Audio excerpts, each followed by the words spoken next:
Okay, so we're back again, and we're going to continue thinking about the consonants and how they come in groups. What can you tell me that you remember about the ideas about the consonants that were new based on linguistics, the science of how our language is organized?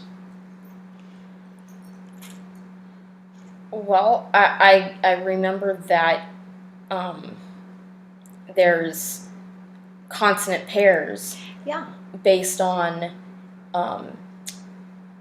the way your mouth is shaped, your tongue, you move your tongue, the air pressure, and whether they're quiet or noisy. Exactly, exactly. So the consonants come in groups, pairs, 2 in each group. And the way that we categorize them into the group is what part of my mouth am I using? What's the air like? What's the action of that part of my mouth? Is it voiced or unvoiced? Because in each pair there's one quiet and one noisy partner. Okay. And we also had a picture for them, and we had letters for them, and we had a linguistic label, a simplified linguistic label. So now, the group that we learned last time, let's feel those and see what the air is like. Is it coming in a stream or a puff? So if we go p, p, is that a stream or a puff? Puff.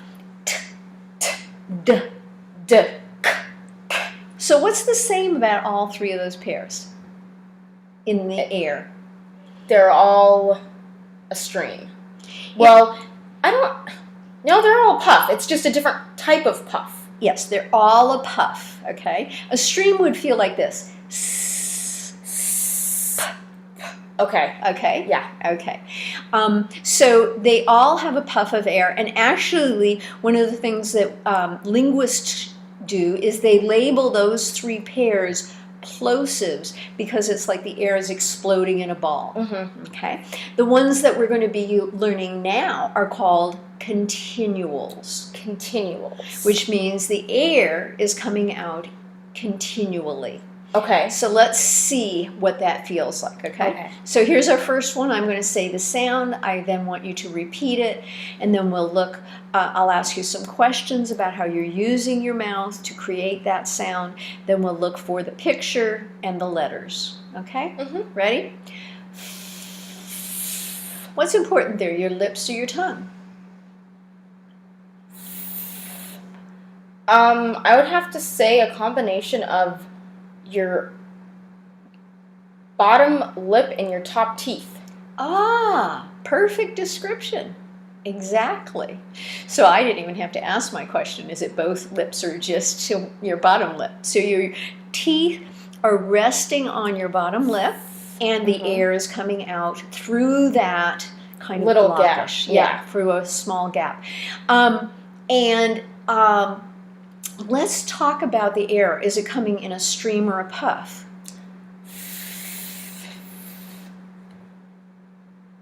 Here's a puff. Well, yeah, when I did that though, you really can't feel much of anything because the opening that you have is so small. So that's absolutely correct. So sometimes you have to move your hand up and down to feel it. So I'd have to say stream. Okay, I agree. Now, here's a curious thing.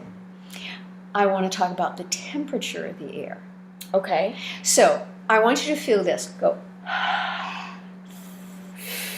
When you say, is it cooler than when you say, it's cooler. So we call that a lip cooler.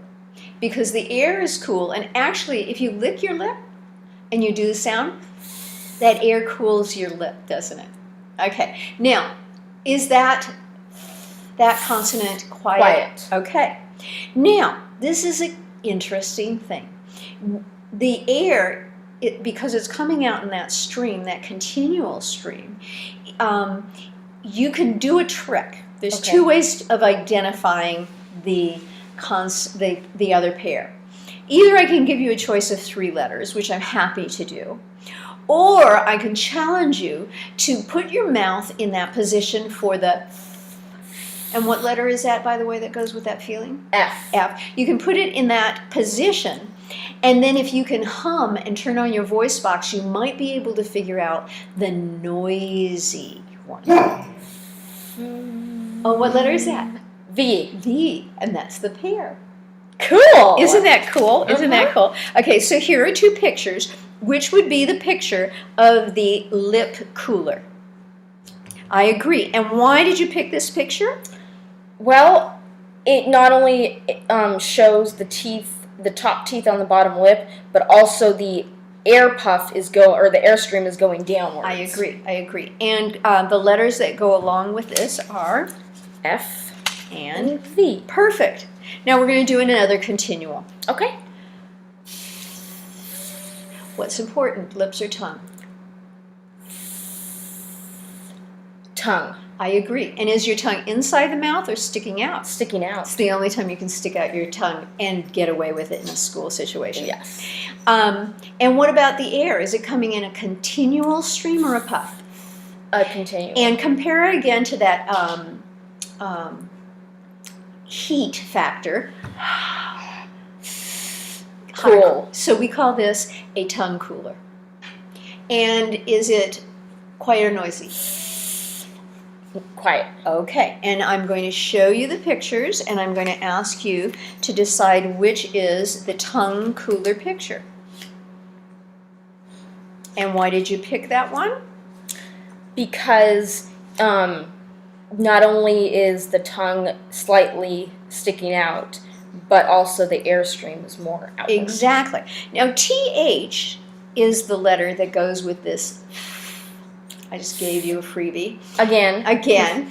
And it is different than the other letters that we have seen so far in learning the consonant pairs. Mm-hmm. TH has two letters Mm-hmm.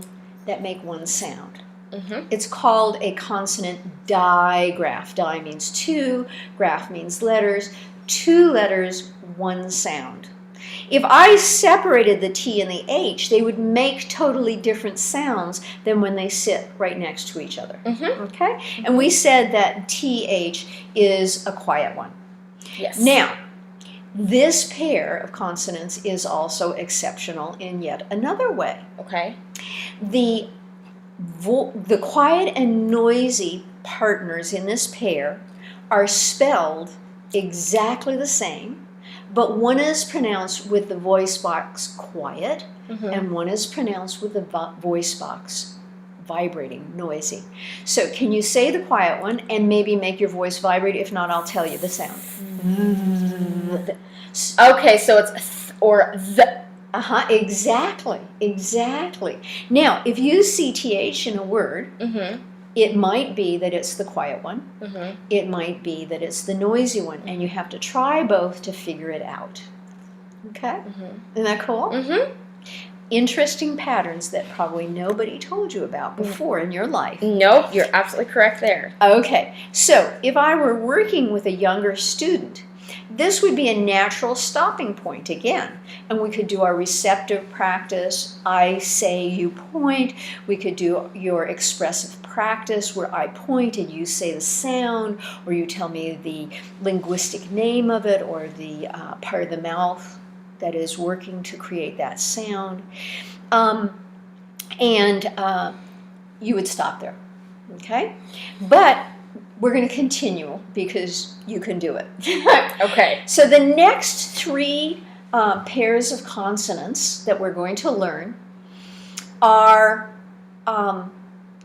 similar because the air stream and how much air comes out is the variable that is going to change and be similar, different but similar also, okay? Okay. So we're going to teach these a little bit different. I'm going to compare the two letters from two different groups first. That's different than how we have taught the consonants so far. In teaching the consonants so far, we only dealt with the quiet and noisy member of each pair. Mm-hmm. Now I'm going to take the member of two pairs and we're going to compare them. Okay. So I'm going to say these first two sounds, and I want you to say it, and then we'll think about the airflow. Okay. Okay? So using the back of your hand, the back of your hand is probably more sensitive than the front of your hand. Mm-hmm. So, and like we did with the TH and F, you have to kind of move it up and down to feel the airflow All right. in front of your face. Okay, ready?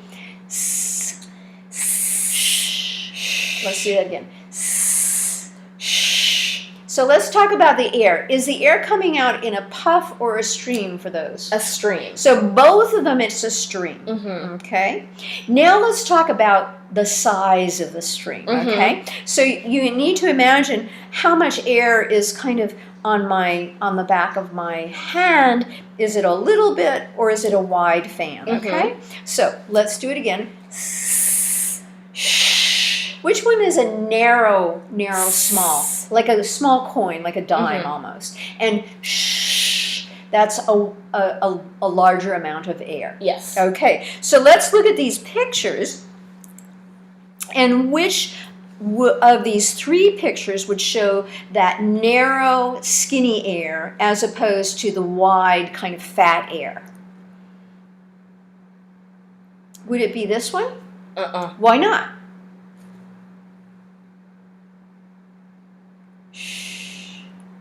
What does this puff in this picture tell you?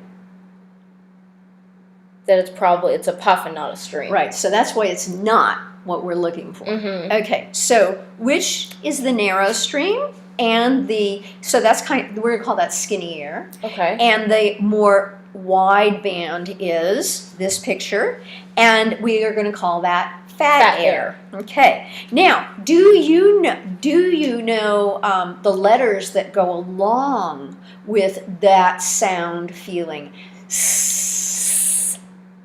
S. I agree. Can you find that in this pile of letters?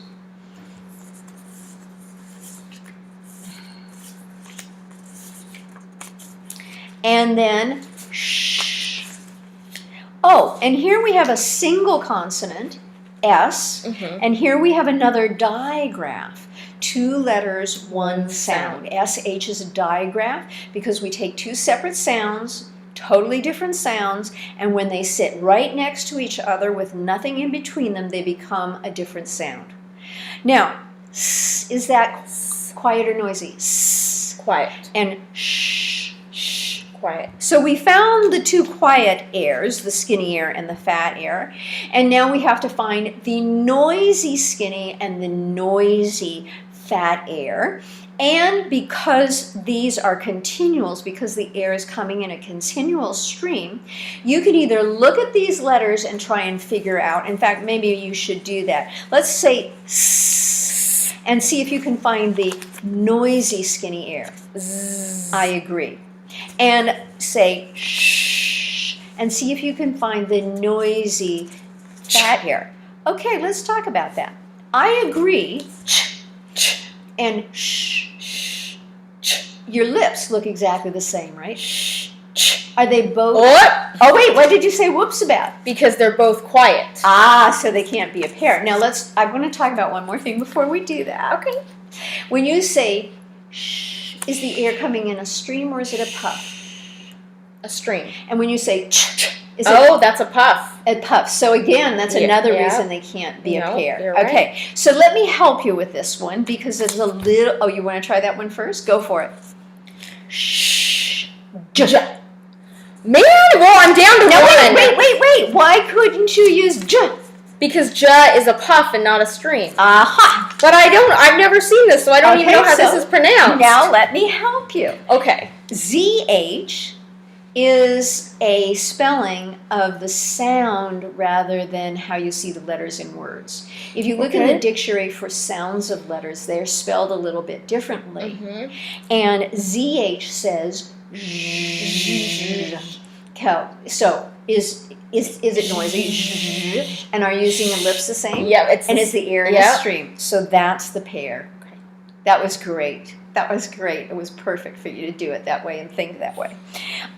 In words, the way you spell the zh in like the word treasure, it's S-U. Yes. And in the word vision, it's S-I. So, and the word beige, it's G-E. So these are actually, it's kind of interesting.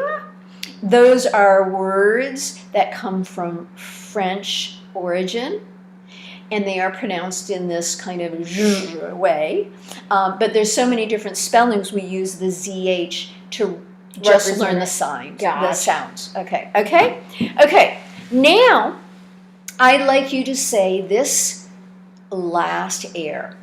Ch, ch. Is that skinny like s, or is it fat air like sh? Ch, ch, sh. Like sh. It's fat. Mhm. Now, is it coming in a stream, No, or is it being pushed out? Ch. it's being pushed out. So this one is called fat air pushed. Fat air pushed. Okay. And which picture goes along with that? And that's the letters. Is this a CH. single consonant or is it a consonant digraph? A consonant digraph. Why? Because it's 2 letters, 1 sound. I agree. And is this one, ch, is that the quiet or noisy fat air push? Ch. Quiet. I agree. And so we only have one guy left. J. J. J. J. Yep. Okay. Now, you got to be careful when you pronounce this. Really clip it and don't put too much on it. J. J. Okay. So we have our continuals. Actually, F and V, TH, TH are continuals. All of the airs are also continuals. Okay? And we could do I say, you point. I point, you say. But those are all of the consonant pairs that you've now learned. Congratulations. Woohoo! Okay.